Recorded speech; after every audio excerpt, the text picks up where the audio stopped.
जालौर में सरिस्का अभयारण्य क्षेत्र 1 अक्टूबर रविवार से 3 महीने के बाद पर्यटकों के लिए खोला गया है, जिसके चलते आज सरिस्का प्रशासन ने तिलक लगाकर पर्यटकों का स्वागत किया।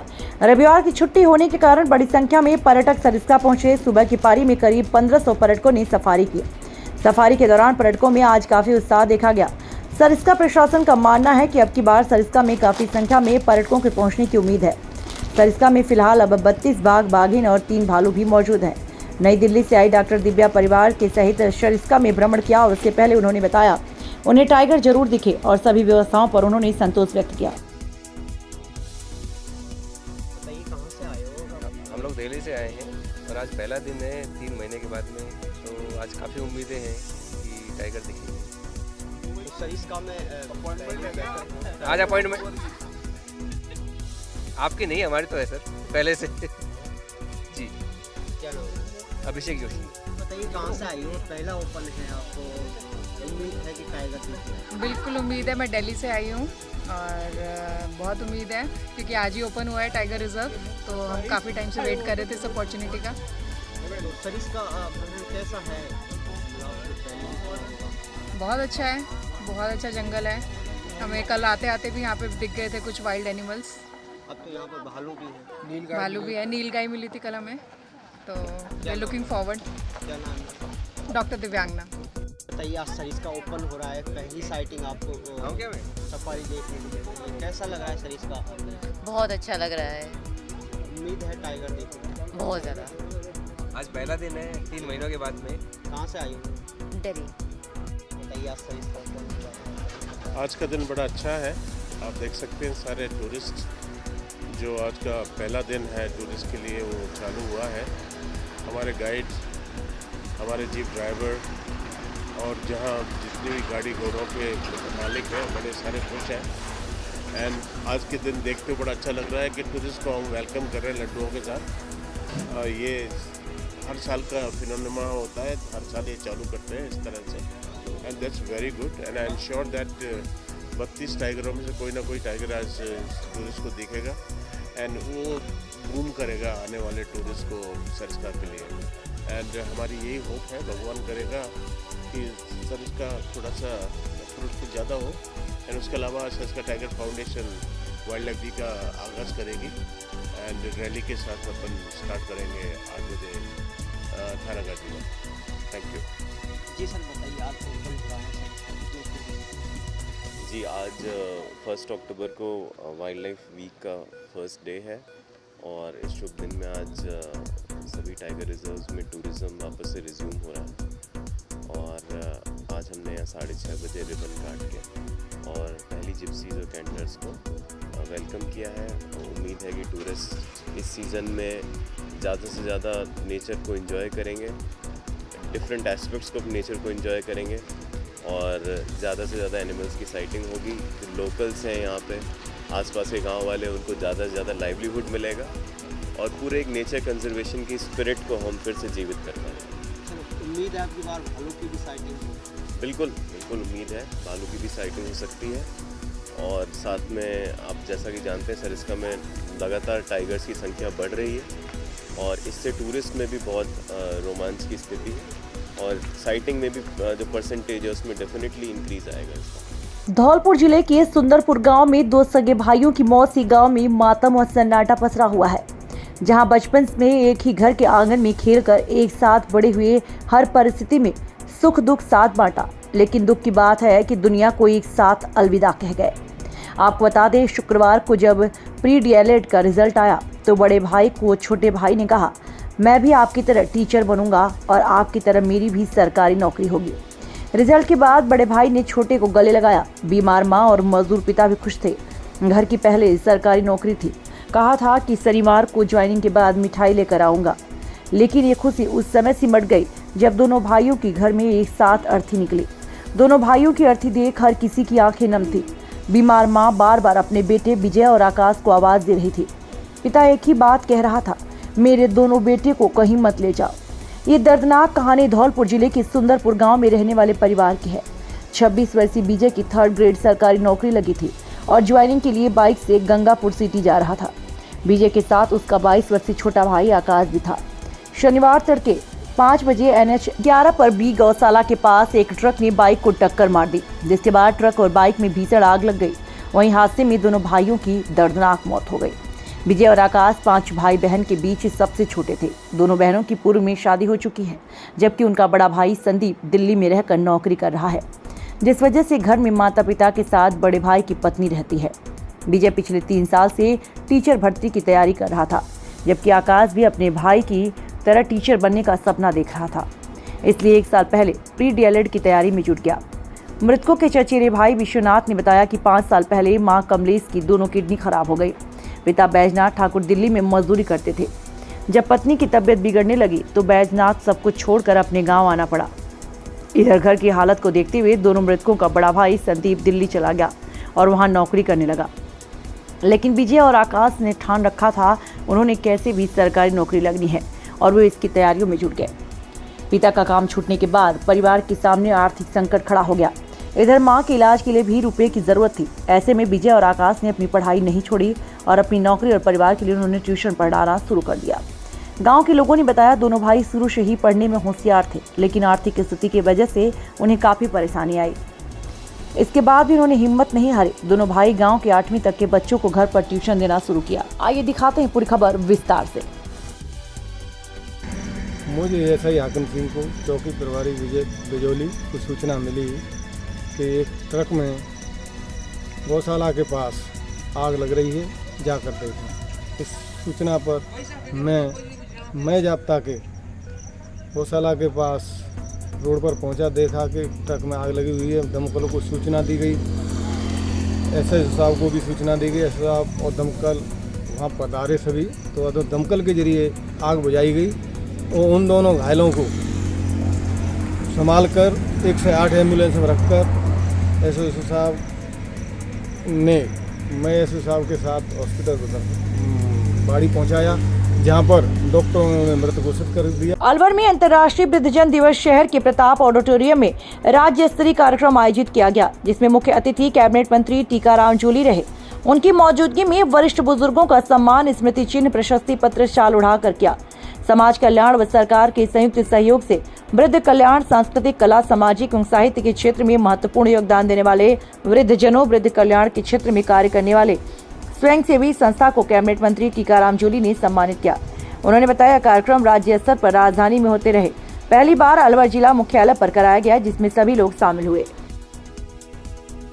किस कदर से चुना गया था और क्या कैटेगरी रखी गई थी? देखिए, मैं ये कहना चाहूँगा कि आज जो अलवर के अंदर जो सम्मान किया गया है, अलवर इसलिए हमने चुना है कि सारे कार्यक्रम लगातार राजधानी के अंदर ही होते हैं और जिन्हों को मौका कम मिल पाता है। हम प्रयास कर रहे हैं कि जिस प्रकार से अलवर के अंदर सम्मान हुआ है, आने वाले समय में भी इस प्रकार के राज्य स्तरीय जो प्रोग्राम है वो भी जिलों के अंदर आयोजित किए जाएं, ताकि अधिक से अधिक लोगों की इसके अंदर भागीदारी हो सके। अलवर में बड़ौदा में कस्बे के समीपवर्ती गांव जयसिंहपुरा छोटा में डॉक्टर भीमराव अंबेडकर की मूर्ति अनावरण का कार्यक्रम किया गया। डॉक्टर भीमराव अंबेडकर ज्ञान प्रकाश समिति जयसिंहपुरा छोटा के अध्यक्ष पिंटू वर्मा व प्रताप सिंह ने बताया कि मूर्ति अनावरण से पूर्व 30 सितंबर शनिवार को प्रातः बुद्ध वंदना व भीम जागरण का आयोजन किया गया। प्रातः 8 बजे महिलाओं युवाओं द्वारा रैली निकाली गई। उसके पश्चात 1 अक्टूबर रविवार को कार्यक्रम के दौरान प्रतिमा का अनावरण किया गया। कार्यक्रम की अध्यक्षता जुबेर खान राज्य मंत्री अध्यक्ष मेवात विकास बोर्ड राजस्थान द्वारा की गई। कार्यक्रम के मुख्य अतिथि भजन लाल जाटव कैबिनेट मंत्री राजस्थान सरकार रहे। कार्यक्रम के विशेष अतिथि BP सुमन प्रधान, किशन गढ़बाज, दौलतराम जाटव प्रधान, ओमरैण बीरवती जाटव प्रधान, मालखेड़ा समस्त समाज के अध्यक्षगण, समस्त जिला परिषद सदस्य, समस्त सरपंचगण, समस्त पंचायत समिति एवं समस्त सरकारी कर्मचारी व अधिकारी गण रहे। कार्यक्रम में सभी अतिथियों का स्वागत सम्मान किया गया। कार्यक्रम के व्यवस्थापक जय सिंह जाटव, पूर्व सरपंच सदस्य जाटव, महासभा राजस्थान लियाकत खान एडवोकेट पंचायत समिति द्वारा की गई। सांस्कृतिक कार्यक्रम भीम जागरण गायक कलाकार प्रवीण बरसी, पुष्पा पांचाल, सुनील हिसारी, रामायण द्वारा गुणगान किया गया। डॉक्टर भीमराव अंबेडकर की मूर्ति का अनावरण अवसर पर रक्तदान शिविर का आयोजन किया गया, जिसमें 60 यूनिट रक्तदान किया गया। प्रतिमा अनावरण के पश्चात सभी को प्रसाद वितरित किया। कार्यक्रम का मंच संचालन कवि सदाराम द्वारा किया गया।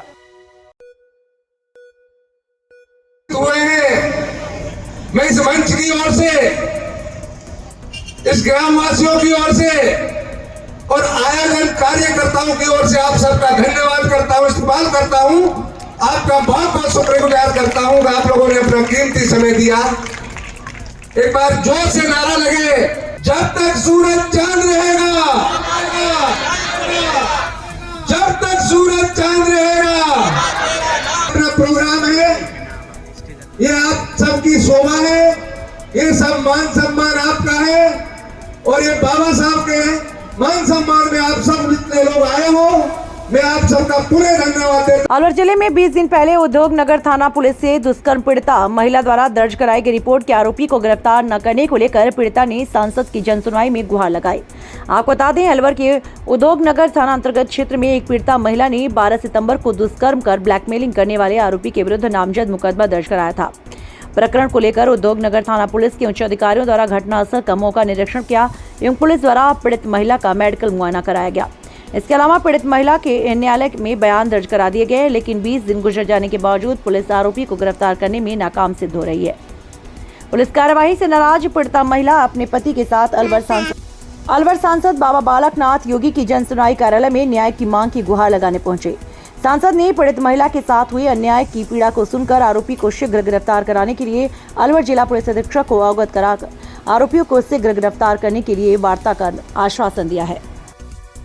धौलपुर जिले के सैबऊ तहसील के कोलारी थाना अंतर्गत दलेलपुर गांव का निवासी राकेश दोमापुर 25 जुलाई को अपनी पत्नी सुनीता को दिखाने के लिए सखवारा में अवैध रूप से संचालित झोला छाप डॉक्टर नेकराम की क्लिनिक में गया। इस दौरान उसने झोला छाप डॉक्टर से अपने लिए खांसी जुकाम की दवाई देने की बात कही। झोला छाप डॉक्टर नेकराम ने उसे गलत इंजेक्शन दिया, जिससे राकेश की तबीयत ज्यादा बिगड़ गई, जिसके चलते झोला छाप डॉक्टर नेकराम राकेश को लेकर सामान्य चिकित्सालय की इमरजेंसी में आया। वहां पर चिकित्सकों ने राकेश को मृत घोषित कर दिया। प्रार्थी के परिजनों के बाद में पता चला कि वह चिकित्सालय पहुंचे तब तक राकेश की मृत्यु हो चुकी थी। राकेश के परिजनों ने मामले को लेकर झोला छाप डॉक्टर नेकराम के खिलाफ पुलिस में रिपोर्ट दर्ज करवाई। मृतक राकेश के परिजनों का कहना है, मामले को लेकर उन्होंने कोलारी थानाधिकारी से लेकर जिला कलेक्टर, जिला पुलिस अधीक्षक, पुलिस महानिरीक्षक भरतपुर एवं धौलपुर विधायक शोभा रानी के यहाँ तक गुहार लगा चुके हैं, लेकिन अभी तक ऐसे डॉक्टरों के खिलाफ कोई कार्यवाही नहीं हुई। मेरा नाम राम प्रकाश, गांव दलेलपुर। 25 जुलाई की बात है, मेरे भाई सगवारा दवा खाने आए थे, नेकराम डॉक्टर के पास, झोला छाप डॉक्टर के पास आए थे। तो उनसे टैबलेट मांगी थी, उन्होंने गलत इंजेक्शन देने के बाद भाई की मृत्यु हो गई। अभी तक कोई कार्रवाई नहीं हुई, ना ही हमको कोई न्याय मिला। हम न्याय चाहते हैं। कलेक्टर से लेके आईजी तक पहुँच गए, सब जगह गए हम, हमारी कोई सुनवाई नहीं हो रही है। प्रशासन कोई कार्रवाई नहीं कर रहा। हम न्याय चाहते हैं, बस हमें न्याय मिले। अलवर जिले में न्यायिक मुख्यालय सहित अन्य स्थानों पर स्वच्छता कार्यक्रमों का आयोजन किया गया। इस अवसर पर राजगढ़ में तालुक विधिक सेवा समिति अपर जिला एवं सेशन न्यायाधीश पवन कुमार अग्रवाल के निर्देशानुसार एसीजेएम नवीन कुमार झरवाल के नेतृत्व में गांधी जयंती के उपलक्ष्य में स्वच्छता कार्यक्रम का आयोजन किया। इस दौरान न्यायिक कर्मियों के साथ अधिवक्ताओं ने भी न्यायिक परिसर में सफाई कर श्रमदान किया। यह जानकारी समिति के सचिव भाग्यश्री मीणा ने दी। इस अवसर पर रामकिशन सैनी, दीनदयाल सैनी, ब्रिजेंद्र शर्मा, दिनेश चंद्र सैनी, भुवनेश शर्मा, रतनलाल कोहली, रमेश चंद मीणा, राम सिंह मीणा, सूरज रेबारी, किशन जांगीर व अन्य कर्मचारीगण ने योगदान दिया। अलवर में सांसद महंत बालकनाथ ने रविवार को शहर के हसन खां मेवात नगर में स्थित कार्यालय पर आमजन की सुनवाई की। इस अवसर पर समस्याओं को लेकर आने वाले लोगों को उनकी समस्याओं के शीघ्र निराकरण करने का आश्वासन दिया। इस अवसर पर सांसद बालकनाथ ने लोगों को संबोधित करते हुए कहा, प्रधानमंत्री नरेंद्र मोदी द्वारा चलाए गए स्वच्छता अभियान के पखवाड़े को देश, राज्य नहीं बल्कि समस्त जगहों को आमजन स्वच्छ रखने का संकल्प लेने का संदेश दिया। उन्होंने इस अभियान को देश के प्रगति का हिस्सा बताते हुए सभी से अभियान में शामिल होकर सहयोग देने की अपील की। देखिए, माननीय प्रधानमंत्री जी ने शुरुआत से लेकर अपना जो स्वच्छता के प्रति जागरूकता अपने भारत देश के अंदर, और मैं मानता हूँ उसका उदाहरण आज पूरी दुनिया मानती है। स्वच्छता के प्रति हमारे एक एक बच्चा, बुजुर्ग, युवा साथी इस प्रकार से स्वच्छता के प्रति उसकी एक निष्ठा भावना उत्पन्न हुई है। स्वच्छता को अपनाने के लिए एक पूरा वातावरण जो तैयार हुआ है, उसका श्रेय माननीय प्रधानमंत्री जी को जाता है। और पूरा देश आज स्वच्छता अभियान को बहुत अच्छे से मना रहा है, और उसके साथ में स्वच्छता अभियान के साथ जुड़कर हमारा जिला स्वच्छ रहे, हमारा स्थान स्वच्छ रहे, हमारा देश स्वच्छ रहे, इस भावना के साथ में निरंतर सेवा करने लगे। सब निरंतर दे रहे थे। हमारी पार्टी के लोगों ने इस अभियान को चलाया माननीय प्रधानमंत्री जी के आदेश के साथ में, और ये तो भावना है उनकी, ये भावना है और आह्वान है देश के लोगों के स्वच्छता के साथ जुड़ने का। तो पार्टी का एक कार्यकर्ता जुड़कर इसमें निरंतर जनता के बीच में इसको आगे बढ़ाने का कार्य, ताकि ज़्यादा से ज़्यादा लोग जुड़कर स्वच्छता को अपनाएं। अलवर जिले के रामगढ़ में स्वच्छता पखवाड़ा अभियान के अंतर्गत न्यायिक मजिस्ट्रेट और न्यायिक कर्मियों ने कोर्ट परिसर में सफाई की।